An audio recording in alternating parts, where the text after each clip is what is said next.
Welcome to Modern Musings, conversations with the maiden, mother, and crone, where we look at ourselves and the world through the lens of the 21st century.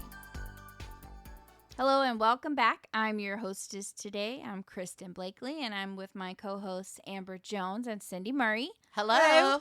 And we're on take 2. So, yeah, we did it again. Yep, we did it again. We did it again. Recorded a podcast, but Without forgot to hitting hit play. record. Yeah. So, Yeah. going back at it again. So, this Ouch. one is weird. Here Ouch, we go. ouch. We're just having deja vu. So, so today, thanks for joining us. We are talking about diamonds. Are diamonds forever, and are they really a girl's best friend? So, And perfect timing because this week, Friday, Yes, it's Friday, Black yeah. Friday, and I'm sure you all know. And my birthday. Oh, Oh, yes, yeah. yes. And Y'all all sorry, wish I'm not Amber getting you happy a diamond birthday. ring for your Yeah, birthday. yeah. So Amber. send me diamonds. Yeah. That's what I'm requesting this year for my birthday. But I'm sure you all know how I feel about, our current society's consumerism and Black Friday shopping. Yeah, We've talked about it a all lot the on the jewelers podcast. but- are, having a sale on rings. So hopefully you listen before you go buy. If you were thinking about buying a diamond ring this Research weekend. before you go Yeah, buy. Oh, well, that's absolutely. true. Yeah. Research before you buy. And this is a very But popular time for people to it do that is. because there's a lot of And get engagements. engaged too, Yeah. because Christmas really is is. coming. Yeah, a lot of people get engaged hopefully during the no one is holidays. buying their engagement ring, a few weeks before they get engaged. Hopefully they've planned that out ahead of time. Well, Well, more to that. I mean, have wouldn't details that be on funny? Sometimes it's a you surprise. buy a ring on Black Friday and then turn around and get engaged the next day. Like I planned on getting engaged, but I was waiting for the sales on Black Friday. No, Amber, you get engaged during Thanksgiving dinner without the ring, and then you go buy it together on Black Friday. Oh man! And you fight the masses together. No. Ugh. Ugh, That's- right? that would is be the love. test of your relationship right You there. can live If Right. you fight the You can masses manage at it Zales together. on Black Friday. So, we're going to be talking about the ins and outs of diamonds, where the origin is, and what our Yeah. opinions are on that for sure. Definitely an opinion piece. So, I'm excited to get started on this topic because many years ago, I was listening on NPR, and I apologize, I don't have the episode, but they were talking about where diamonds, like where the hype originated from. And it really struck me as fascinating, because I guess I'd never really thought about it. I just assumed diamonds were always the standard, because that was my conception of that. And a lot of people think that that's historically what people have always worn or given, Right, was a right. diamond engagement ring. And even I mean, sometimes in it our wasn't- lifetime, it is. it wasn't always even a ring. So other cultures, swap other things Mm-hmm. instead, like a swatch of fabric or, other piece of metal that's, wrought. So, the origin story is actually pretty interesting. I do have like one interesting factoid. The first documented like diamond ring for an engagement ring was in 1477. Archduke Maximilian gave it to Mary of Burgundy, and before that, most engagement rings or wedding bands or betrothal rings were of other stones like sapphires and rubies and stuff like that. Mhm. So and that one was actually documented because it was a diamond ring. Okay. But really, the diamonds didn't get their hype until 1930s and 40s. De Beers was a They're a diamond conglomerate.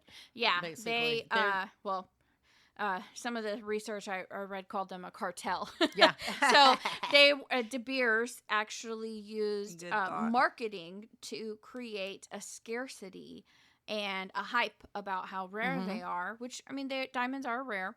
One of the things we were talking about is what makes, diamond so special, and where did that diamond is forever kind of come Mhm. from. And you had mentioned something really interesting about Mohs scale of Yeah, hardness. Mohs scale. Yes, yeah. Mohs scale. Yeah. I remember that in geology.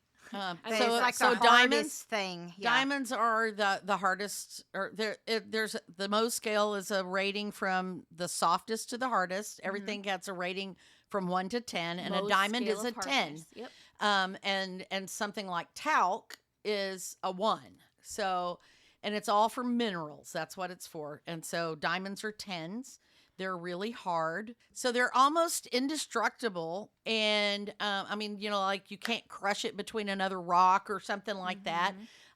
They will scratch glass, they're depending on their purity and quality, their rarity is really high.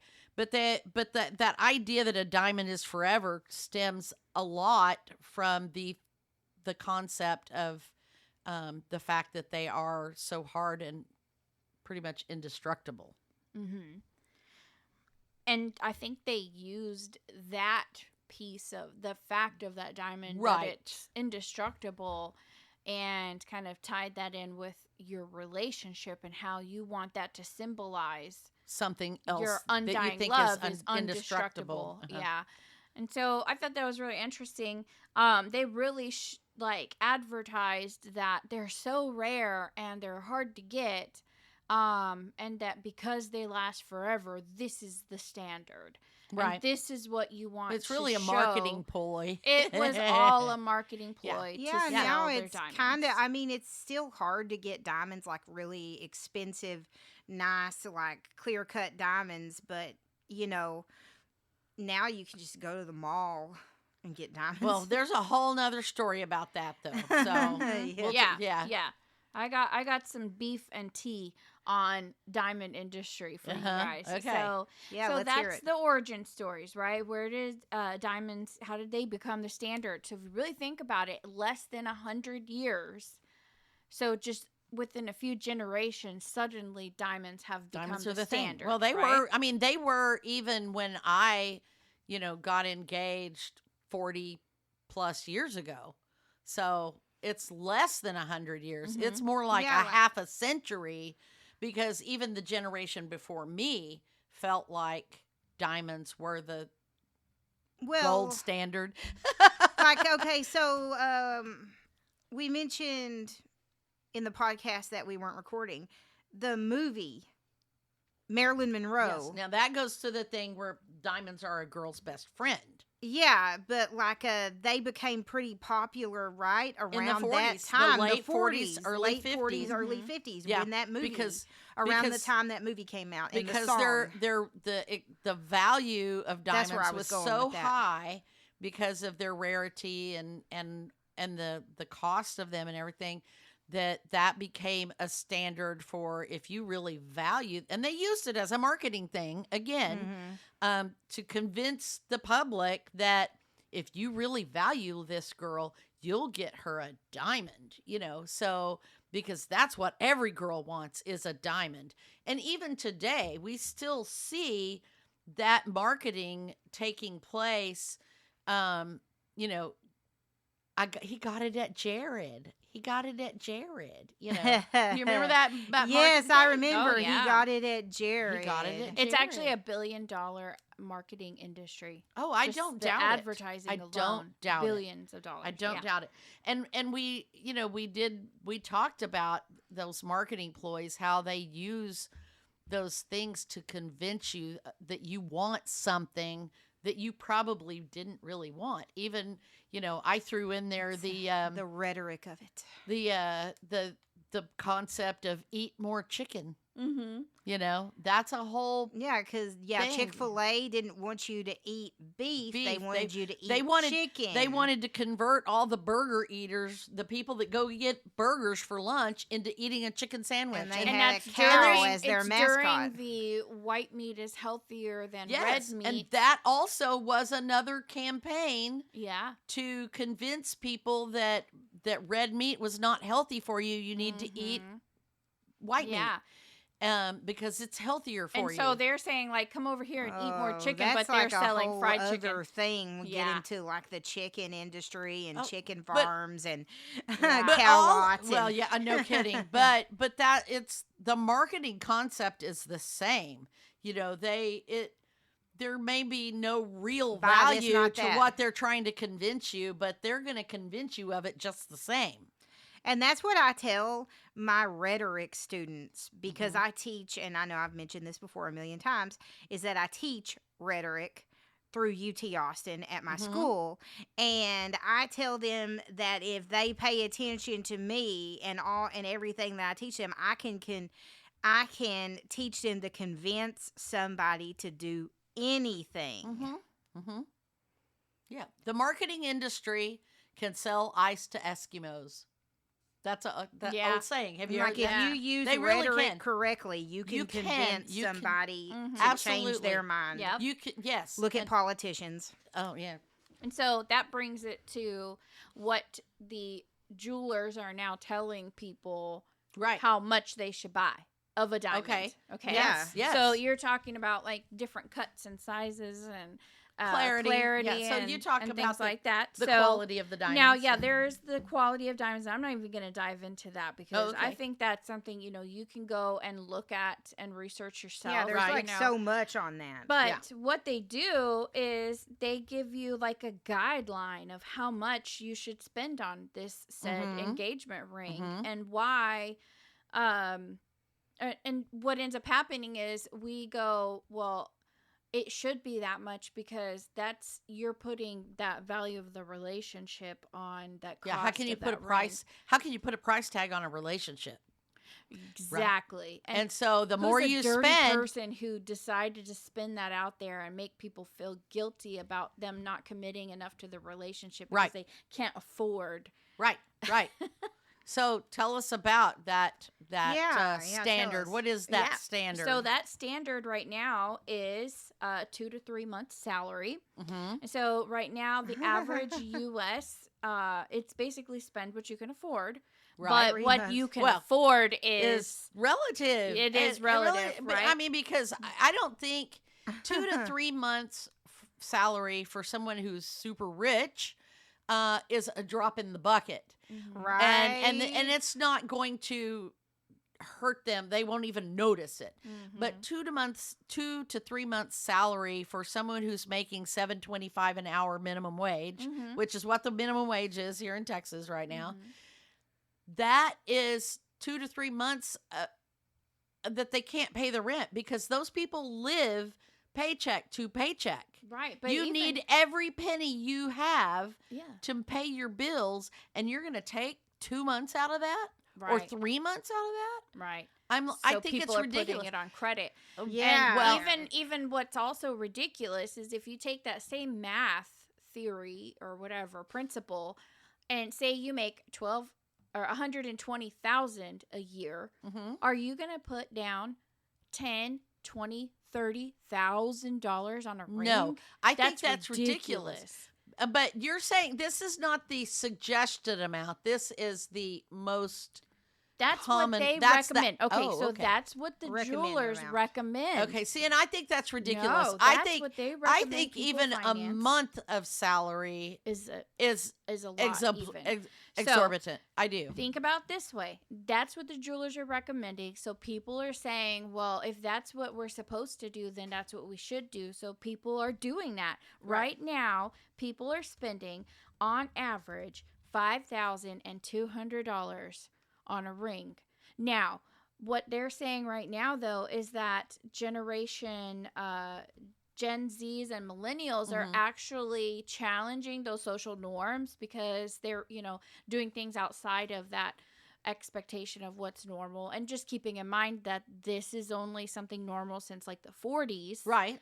So it really hasn't been that normal for long, but the Gen Zs and millennials are really like going against the grain of what like the boomers have done in the Right, past. right. So they're actually spending less. So over the past decade, that number has significantly decreased, but it is the current number is on average 5,200. So it was even higher than that before.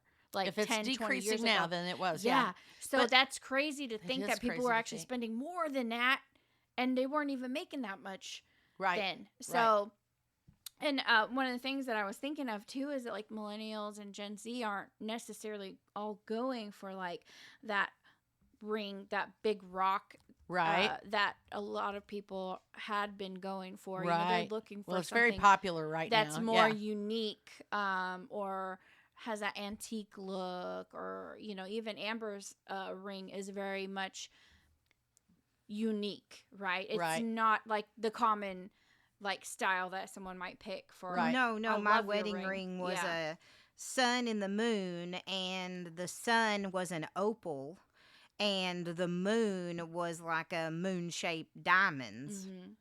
But little tiny diamonds. Yeah, I didn't yeah. spend a lot of money Well, on my wedding ring second time around. Right. Yeah. And this time we opted not to do that Yeah. because we felt like that wasn't what Right. our relationship represented. So, right. Well, and see, mine are. I've had two. One was a promise ring with my first husband, and it had two tiny little diamond chips in it. So it was, and it was bought at a department store, so it wasn't a very expensive ring either. And then my ring that Mark gave me was he actually already had the diamond, so he did the diamond in fair trade with somebody, either for rent or musical gear or something. You've heard me mention our friend Coy, who moved in with us when he had cancer, and we took care of him. And he and his dad were both jewelers, and so that family had access. They made custom jewelry. So I'm pretty sure that Mark already had the diamond. I know Mark already had the diamond because we just went shopping for bands to put it on, and I don't know exactly the full story of where he got that diamond, but I'm assuming it was something along those lines, that he got it from one of them in trade for something, musical gear, or one of the brothers lived with him for a while, so it could have been traded off as rent or something. But so we really didn't spend that much on the ring itself, except that we had we went looking for bands and then found a style we liked, and we took it and had it made with that diamond specifically. But it was like a traditional, I think they call it a round cut diamond. It's like round, and it has the little dropped point on the underside, on a, just a little claw type setting. Mhm. So it wasn't surrounded by other diamonds. It wasn't surrounded by a bunch of metal or anything. It was a very simple etched band with this solitary diamond. Yeah. And it didn't cost us, well, I mean, it cost him rent or whatever it was that he traded out for it, but it didn't cost us a lot. And I was looking here when you were talking about even a month's salary. You were talking about that, 2 to 3 months salary being thousands and thousands of dollars. And I looked at, like, even just if somebody made $100,000 a year, and they took 1 month's salary, that would be an $8,300 ring. Yeah. And I'm just like, no, I can't imagine spending that kind of money. Push those rocks, yeah. Right.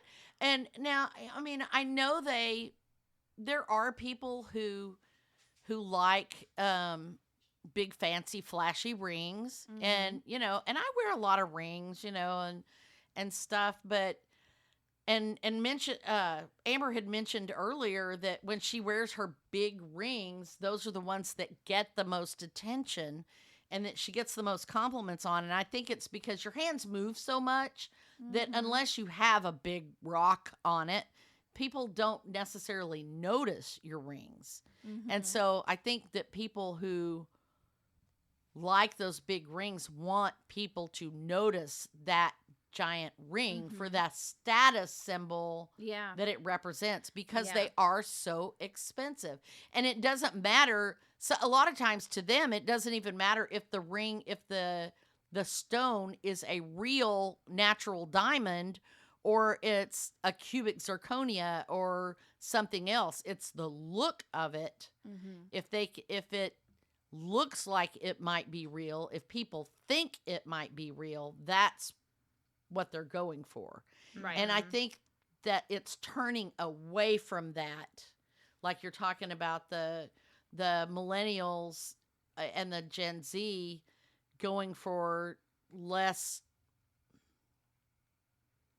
obvious. Traditional. Yeah. Yeah, just less traditional, going for things that are less in your face, maybe, or whatever. So I think that's interesting. I really do think it's very interesting. But it's funny because it's coming back around to something that people used to do a long time ago. That often rings were made with lesser stones, and maybe not even rubies and emeralds and stuff, but even something like an opal or something, far less flashy or expensive or whatever. So, Right. And even some of those stones too. I mean, you still have, if you're concerned about like how they're sourced too, even those can be can sourced be sourced bad. unethically. Yeah. Mhm. So, one of the things that I was really looking at, like why the diamond? What does it mean? Do you really want the diamond specifically if that's what you're Mhm. going Mhm. for? You know me, I'm always about goals and stuff like that. So I wanted to give you a SMART goal before I go into my other arguments of Okay. because I'm definitely not pro diamond. So I'll just say that. Like hopefully you already got that tone from me, but so I created a SMART goal in a way, or maybe some reflection questions for couples that you can ask yourselves. Oh. Before you purchase a Right, diamond, or right. even if you're thinking about going and buying some jewelry or, something like that for the holidays, you know, maybe, do this. So, they say, to give yourself time before you purchase the ring. That way you're not, let's just say we're doing engagement ring, right? Mhm. You definitely want to give yourself time to make the purchase So that you're not rushing. so it's into ready. So that was one of the things that I didn't realize whenever my ex purchased my wedding ring for me, was they didn't just have them like under Yeah. the shelf Right. for me. So we Right. had to wait for it, and I was like really shocked at that. It wasn't just like you go in, try it on, and then you get it. Or that I could just tell it what size my finger was and you could go pick something out. Mhm. So that's some misconceptions there. But they say give yourself like 3 months as a good goal before your proposal. That way you have the time to, have the conversations, obviously figure out what your budget is. If you need adjustment for savings or things like that, research stores, at least 3 stores, look at brick and mortar and online. And then also select your ring style and get your details about your ring. So we were talking about like the size and shapes and all of that. Mhm. There's the 3 C's.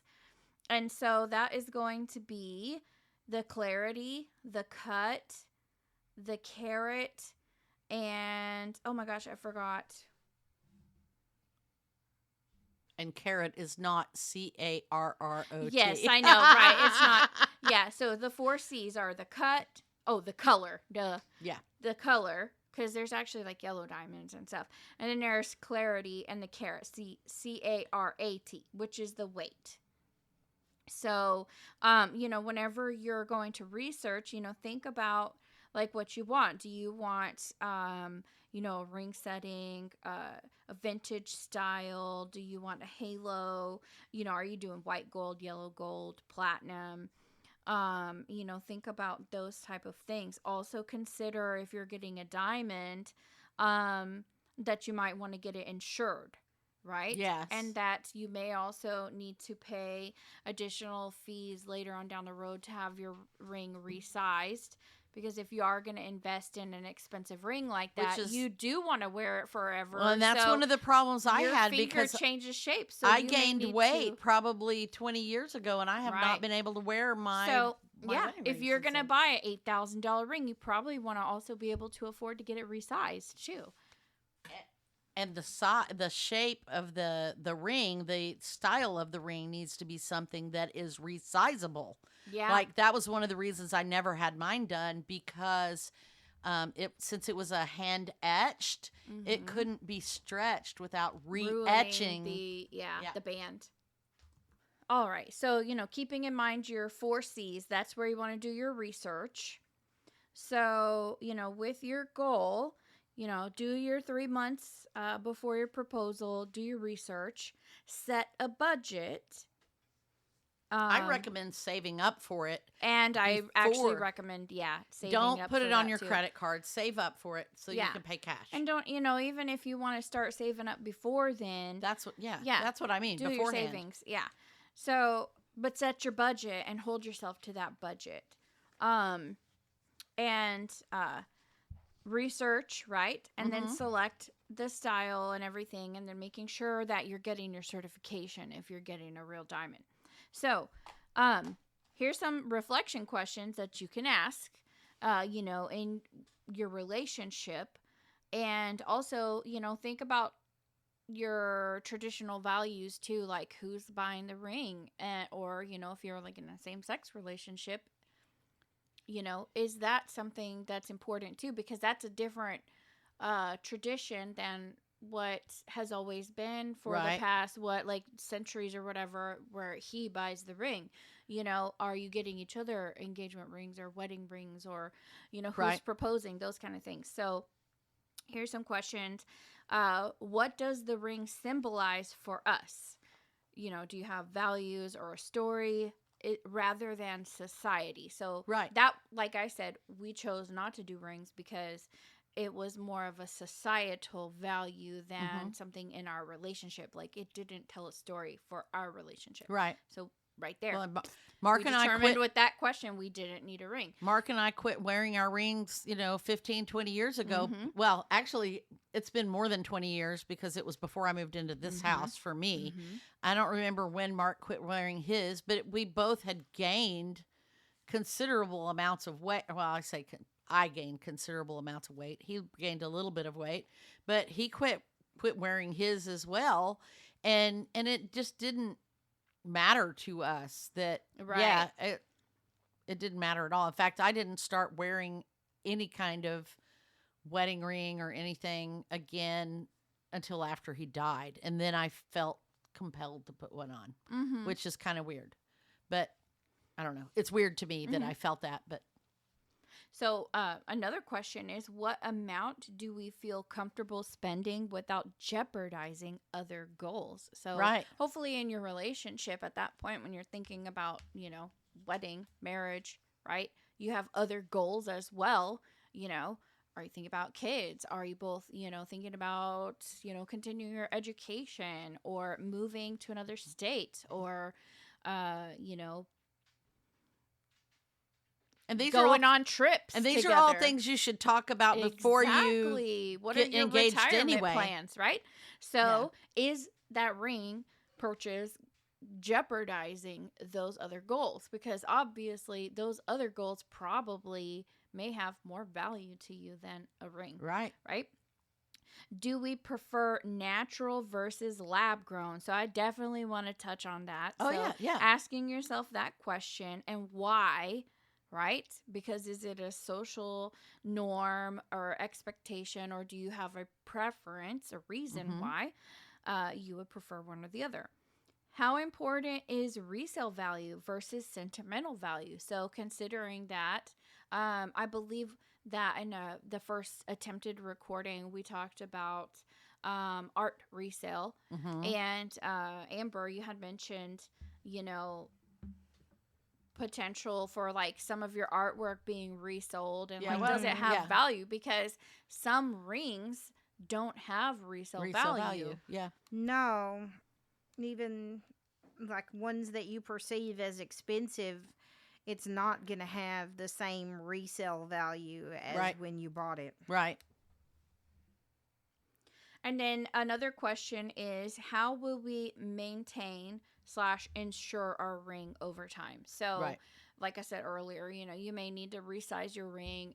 Some people purchase insurance on it in case, there's damage or loss. Right. Well, I actually had If I was buying my a $20,000 ring, you and can Amber guarantee it. just mentioned that Uh-huh. she lost one of the stones out of her ring, and the opal wasn't insured. Only the diamonds. Only the were. diamonds through Zales were insured. Right. So therefore, like the opal of my wedding ring fell off, and Zales told me that there was nothing that they could do about it. Now, if I had lost one of the diamonds out of my wedding ring, they would have replaced it and Mhm. everything. So the insurance only, and that's something for you to look for if you're getting a wedding ring that's not diamonds Right. or diamonds But- with something else. but Will even- the insurance cover that? But even if it is a diamond, you may not have it insured or whatever. I like my ring, since it was a custom ring, it was not insured. I didn't even have it insured with homeowners because at that time we were renting and we didn't have renter's insurance. So I had no insurance policy on my engagement ring at all. And within like a year or two of us getting married, I was walking in the office. We were headed to break. There were several of us there, and I had stuck my hand in my back pocket of my pants. And I was just, I don't know, I don't remember if I was digging for money or something. I don't know why I did it, but I didn't think anything of it until we got to the break room. And when I sat down, I noticed that the whole setting of the diamond had come off. So all I had was the band. The entire setting had come off of my ring, and I freaked out. And this is the one that that Mark already had the diamonds, so it was it was a pretty good size. It wasn't a giant diamond, but it was pretty good size. And we went looking for it, my coworkers and I was very lucky that I found it, because it could have easily have gone badly from there. But and I had to have it reattached. So, but it wasn't insured or anything, so I could have just been, oh, I guess I've got a fancy white gold band now. Yeah. So yeah, it's you need to think about those things for sure. Absolutely. So, I wanted to go back to do we prefer natural versus Oh yeah, lab grown? So, I love that term lab grown, because we talk about lab grown food, right? And then so cubic zirconia, Mm-hmm. and I can't even tell you all the other types, but there's lots of lab grown diamonds and stones now that you can get, and they look just as beautiful as Right. a regular diamond, and they are more ethically sourced. They call it cleaner because of how they are not. I have to stop you right there because you just said something about cubic zirconia being lab grown. They are not lab grown diamonds. Oh, they're not. Oh, They're okay. a different kind of stone. Oh, okay. They are lab grown diamonds are real diamonds. They're made exactly the way real diamonds are, except they're made out of pure carbon. They're the only ones that are done that are made out of pure carbon, and they are chemically identical to natural diamonds. I don't even know if there's a way for them to know once they're manufactured whether they are a natural diamond or a manufactured diamond, but they are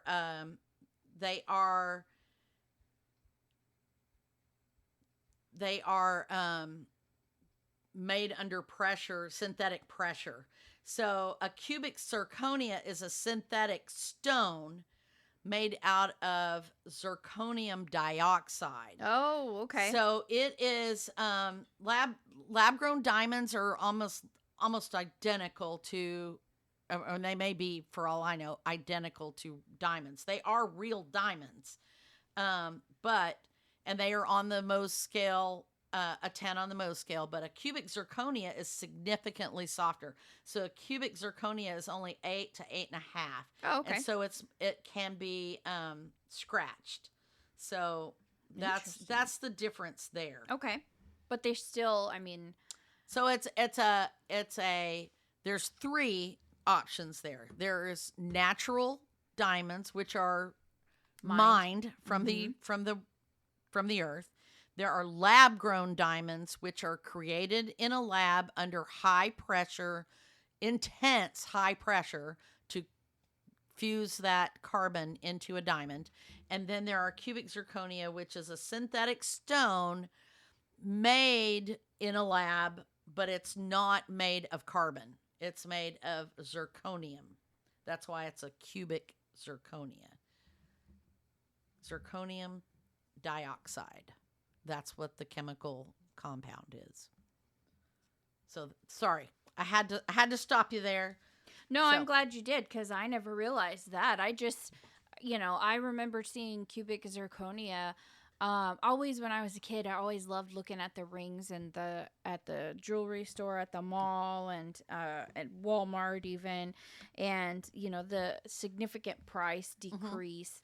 And they're definitely more readily available in certain stores because of their ability to sell them, because they don't cost as much. And to me, I think they're just as beautiful. And I was really impressed to think wow, we're actually can make diamonds now, but yet we still mine them. And so I wanted to touch on why you want to make sure you research where your diamond is sourced. I talked about earlier, we talk about ethically sourced coffee, right? And people choose, their coffee brands often based on, how it was sourced. And we should do the same for diamonds. So there are still diamonds being mined to this day that are not clean. And oftentimes people call them blood diamonds. Yes. Because of how they're sourced. Yeah. How they're sourced. So I wanted to touch on a few of them that are current or recent. So Sierra Leone was a common place. And what happened there in the 1990s to the 2000s. So these are common rings that people are wearing on their fingers today. During that time, Sierra Leone had a brutal civil war, and rebel groups seized diamond mines and used the profits to fund weapons. Yes. For that. And so and many of those people who work in those mines right, were pretty much like slave labor. Yes. So civilians, including children, were forced into slave labor in the mines. And countless people were killed or mutilated or displaced because of it. And so that's why they called them blood diamonds. And they're also considered conflict diamonds, because whenever the diamonds are mined under those conditions or smuggled internationally because of that, they're conflict diamonds. So they're purchased due to conflict. Right. And so obviously, I definitely wouldn't want to wear a ring that. Well, and the thing is that blood. Many of the major diamond providers or distributors, whatever, practiced those exact thing. I mean, companies that we buy from here in the United States, from major companies, and you wouldn't even know it unless you did your research. Right. That's the problem. And so here's one of the ways that you can do your research. So it's called the Kimberley Process Certification Scheme.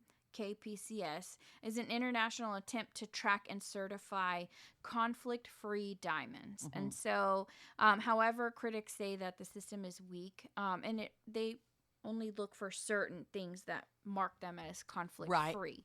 So even though, they may not use slave labor to mine the diamonds, the conditions may not always be the best conditions. Right. So they may not pick up on all of those things.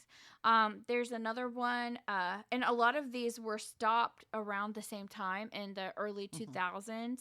But there's some that are actually current. Yes. So Angola, there was a diamond feud civil war there from 1975 to 2002. So again, rings that people are currently wearing on their fingers today are coming from there, or came from there. So these are, a lot of human rights issues there with their rings. Current ones right now, Zimbabwe. And I was actually really surprised because of this. My company works with people. I actually have employees in Zimbabwe that are on my team. And so I didn't know about this. And so I was actually really surprised when I saw this. So Zimbabwe has Marange diamond fields, and they were discovered in 2006. The diamond fields, and it's one of the world's largest diamond sources right now. Oh, wow. And so in 2008, the Zimbabwean army violently took control. And there's reports of like massacres and torture and forced labor there as well. So, this one, despite global outrage, the Marange diamonds were still exported, and even sometimes under that Kimberley process. Okay. So that Kimberley certification doesn't catch everything, right? It's not a perfect system. The Democratic Republic of Congo, they have forced labor and violence and lack of fair pay. So, and they also use like child labor, armed militias. So if remember earlier when I said De Beers was like a cartel? Yeah. Literally, these mines are, oftentimes occupied by cartel. They're being smuggled. So these diamonds often, are not, being mined. And then it's not like from farm to table. Okay. And that's where people really need to get their heads in. Like, a mine is dangerous. Right? People are working in rough conditions, and then we're putting it on our hand and glorifying our relationship off of a stone. Right. And then we're also like putting our relationships at risk because we can't afford this stone that we put on our finger. Right. Yep. So, absolutely. And there's more. So there's like Russia has them, as well. There's some controversy with some mines in Russia. And there's, these mines all over the world. There's even one, I believe, in the Ukraine too. So again, that you hear that in the news about the mining and stuff and the resources that they're trying to pull out of Ukraine. So again, mining conflicts and the implications of that. So, ask yourself how important that is to you.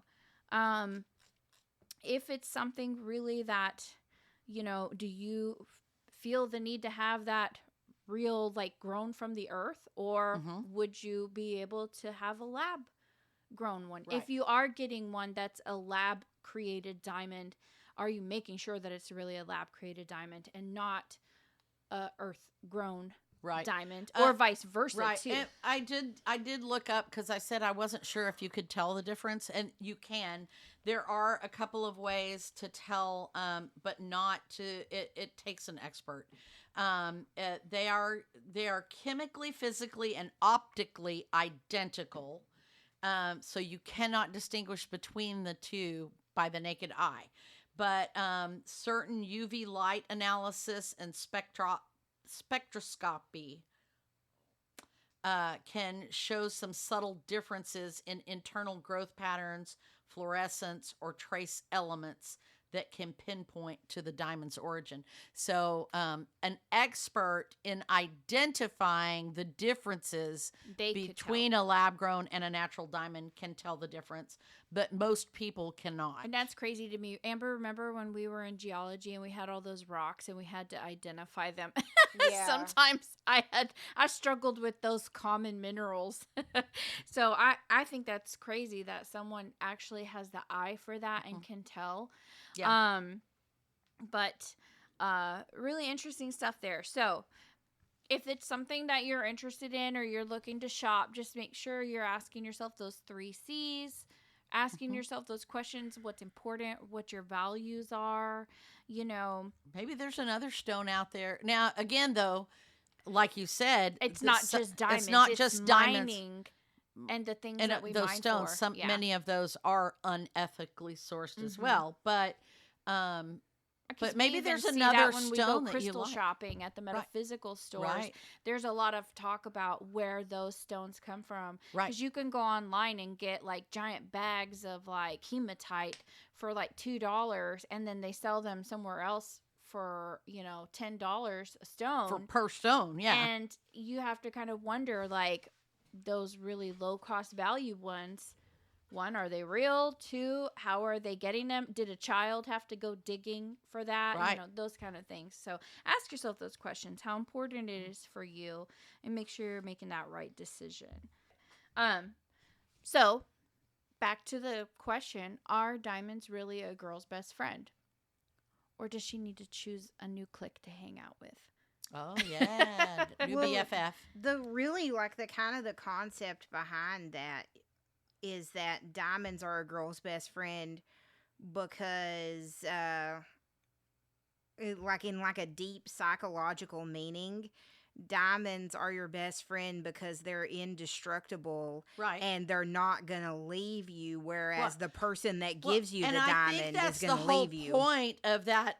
Back in the 50s, was a girl.